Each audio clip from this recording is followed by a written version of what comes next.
The manor of House Lockyheart was a place of perpetual shadow, even when the midday sun beat down upon the ancient stones of Ethelgard. Lyra Lockyheart, the last direct heir, felt the weight of that gloom settle heavily upon her shoulders with every slow tick of the grandfather clock in the main hall. Her grandfather, Lord Cyrus, had died 2 days ago, left behind a legacy of immense, if heavily scrutinized, wealth and one object of singular, unsettling importance: the blood-bound locket. It rested now on a velvet cushion in the center of a heavily warded mahogany table. The locket was forged of tarnished silver, shaped like a heart tightly bound by thorned vines. It was impossibly cold to the touch, a coldness that seemed to steal the heat not just from her skin, but from the air around it. Lyra had known of the locket her entire life. It was the centerpiece of the Lockyheart legend, said to ensure the family's prosperity and protection against the inevitable jealousy of their rivals. But the protection felt less like a blessing and more like a leash. Her father, before he passed, had whispered a final, panicked instruction: never open the seal, Lyra. Never break the silver bond. Prosperity requires quiet. Lyra had nodded, promising a secret she didn't fully understand. Her gaze fixed on the locket's ominous centerpiece, a dark, swirling liquid permanently solidified within the glass heart. It was rumored to be the very blood of the first Lockyheart, sealed for eternity. Now, with the funeral rites complete and the family solicitors gone, Lyra finally approached the relic alone. The air thinned as she reached for it. The silver was so cold it stung, feeling less like metal and more like frozen weeping bone.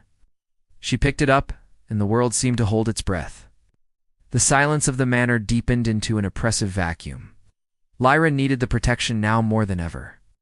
The rival houses were already circling, sensing weakness, eager to dismantle the Lockyheart empire.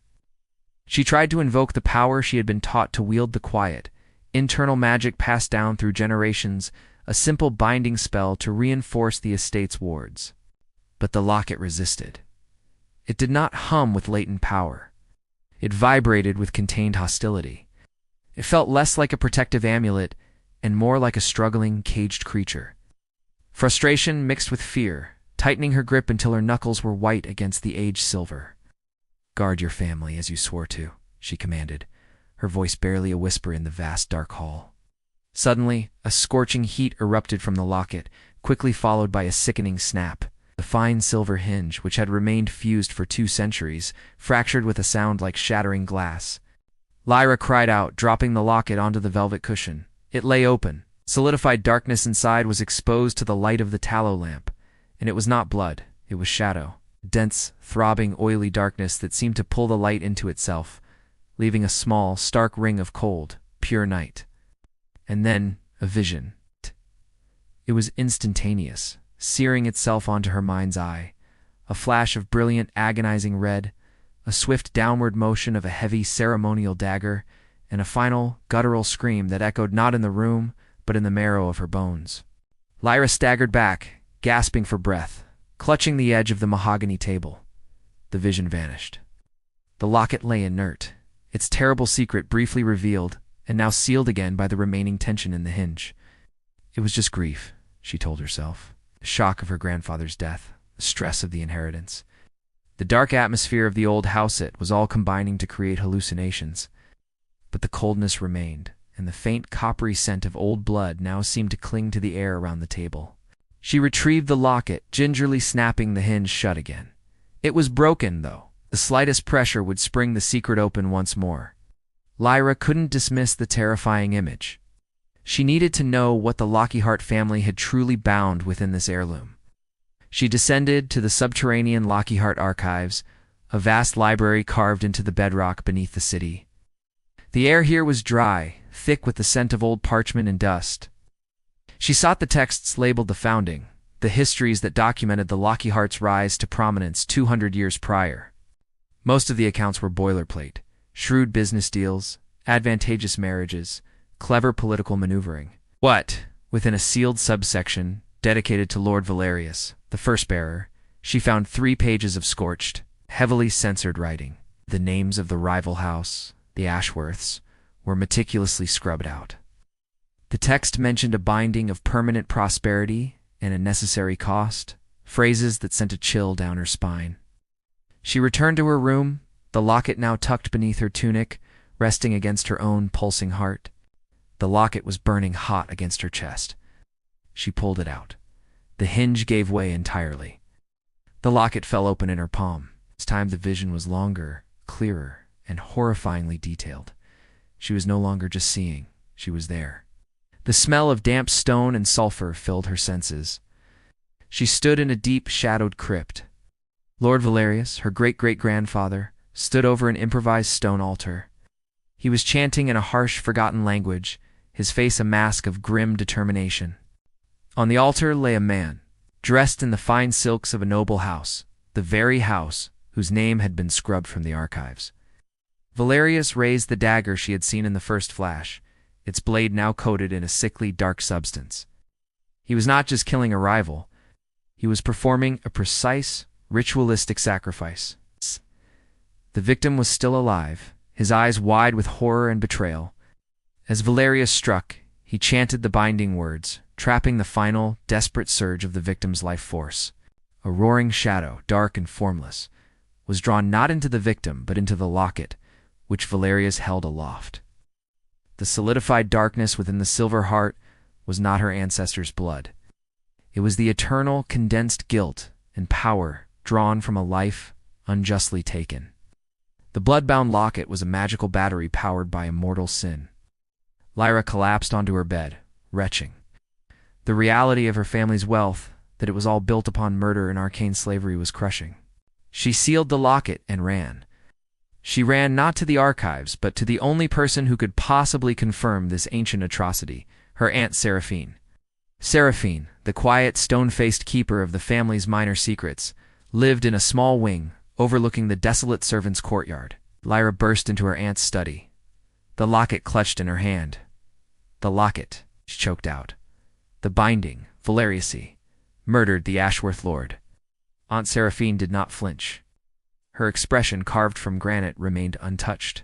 She simply closed the book she was reading, marking her page with a leather ribbon. Yes, Lyra, he did. The casual confirmation was worse than denial. How can you be so calm? It's a curse. Our entire legacy is built on a blood crime. Lyra felt dizzy, the walls of the room seeming to press in on her.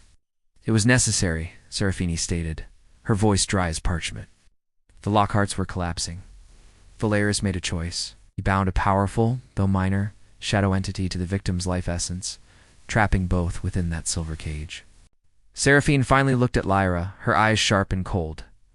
The Lockheart prosperity is the entity's payment.